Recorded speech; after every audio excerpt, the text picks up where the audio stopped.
इसमें विनीता जी कई आयाम हैं, ये जो जो भी घटनाएं हो रही हैं उसमें से एक आयाम तो ये है कि जो अपने योगी जी हैं, मुख्यमंत्री बनने से पहले ये गोरखपुर का मठ चलाया करते थे।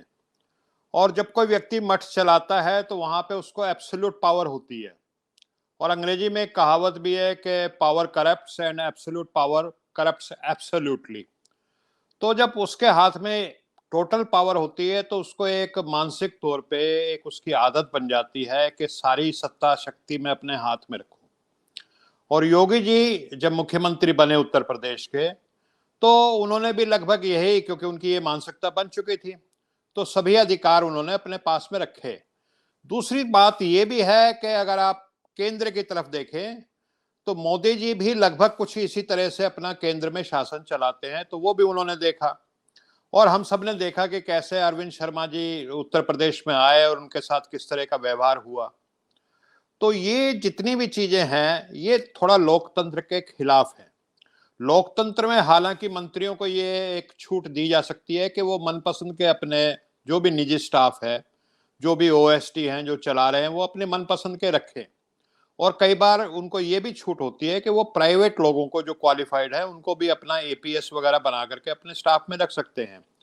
तो वो इसलिए छूट दी जाती है कि किसी आदमी के साथ आदमी कोई ट्यूनिंग होती है, वो उसके साथ कोऑर्डिनेशन बढ़िया होता है, कोलैबोरेट कर सकता है। हर एक आदमी के साथ हर आदमी की ट्यूनिंग नहीं बैठती। तो एक काम सुचारू रूप से चले, कार्य क्षमता बढ़े, इसलिए लोकतंत्र में मंत्रियों को ये छूट दी जाती है कि वो अपने मनपसंद जिनके साथ वो अच्छे से काम कर सके उनको रखें। लेकिन एक चीज और भी आती है कि कई मंत्री ऐसे भी होते हैं जो अपना निजी स्टाफ इसलिए रखते हैं क्योंकि उन निजी स्टाफ में उन लोगों को रखा जाता है जो कमाऊ पूत होते हैं, यानी जिनको पता होता है कि कमाई कैसे होगी। अब मंत्री जी तो आमतौर पर राजनीति में इतना बिजी रहते हैं कि उनको कमाने के तरीकों का पता ही नहीं होता। लेकिन ये जो पुराने नौकरशाह होते हैं उनको पता होता है कि कहाँ से कितनी कमाई हो सकती है और कैसे कमाई हो सकती है। तो वो जो कमाऊ पूत होते हैं उनके तरफ भी एक नेचुरल अट्रैक्शन रहता है। लेकिन ये जो प्रक्रिया लोकतंत्र की, जो अधिकार मंत्री के पास होने चाहिए, उसको बाईपास करना लोकतंत्र के लिए अच्छा नहीं है।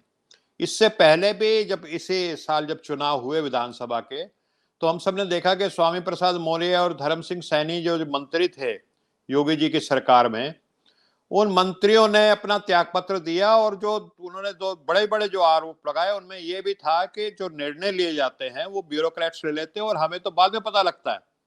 हम तो मंत्री कहने को जरूर हैं, गाड़ी है, बंगला है, लेकिन बेसिकली ना तो कोई कलेक्टिव जो सामूहिक निर्णय लिए जाते हैं मंत्रिमंडल में, ना ही हमारे खुद के मंत्रालय में हमें पता लगता है कि क्या नीतियां बन रही है और क्या काम हो रहे हैं।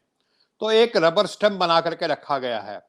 तो ये आरोप स्वामी प्रसाद मौर्य जी ने और धर्म सिंह सैनी जी ने जो योगी सरकार के उसमें मंत्री थे, उन्होंने अपने त्यागपत्र में ये बताए थे उस समय प्रेस कॉन्फ्रेंस में। तो अब हुआ ये है कि योगी जी एक बार फिर से जीत के आ गए। तो जब व्यक्ति दोबारा जीत के आ जाता है तो उसका कॉन्फिडेंस और बढ़ जाता है, और जो जिस तरह की उसकी कार्यशैली पहले थी वो उसको और ज्यादा ताकत से और ज्यादा शक्ति से उसी कार्यशैली पे चलने की कोशिश करता है, क्योंकि उसको लगता है कि यही कार्यशैली पे चल के मुझे सफलता प्राप्त हो रही है। तो मुझे तो फिलहाल यही नजर आता है, जो ये सारी घटनाक्रम पिछले दिनों देखने को मिली, दिनेश खटीक जी की, जितिन प्रसाद जी की, ब्रजेश पाठक जी की, तो मेरा आकलन तो यही है। जी विनीता जी।